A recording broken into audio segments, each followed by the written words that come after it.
he's an engineering teacher in my home state. He's at Middlebucks Institute of Technology, and by night or any other time, he can be found squeezing it in as a first global volunteer, particularly for Team Honduras. Thank you so much for joining us, Alan. We appreciate it. Glad to be here. Thanks for having me. So before we start talking to you, Alan, we need to report the scores that just popped up on that previous match. And congratulations to the Red Alliance of Brazil, Colombia, and Timor-Leste for their 104-point victory as we start hitting the second half of the second part of the day. These teams are thinking about these matches in an ever more impactful way, but in the meantime, I want to talk to Alan. First off, Alan, how did you first get involved in First Global?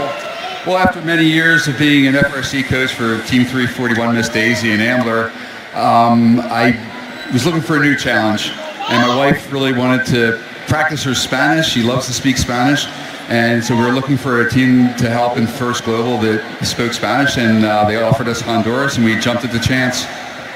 So Alan, tell us about your journey with Team Honduras and the growth of the students. What kind of journey, what kind of growth have you and them both experienced together?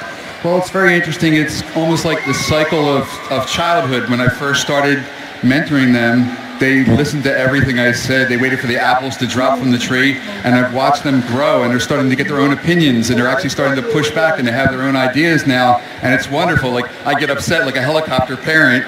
Yeah, lawnmower parents now, right? But they're innovating on their own, and that development lets me know that I'm doing the right things to help them.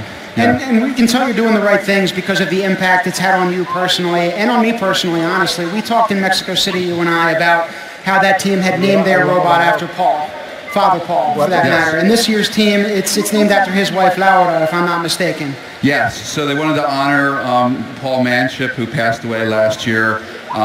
He had his feet on his ground in Honduras, helping them every single day, and so did Laura.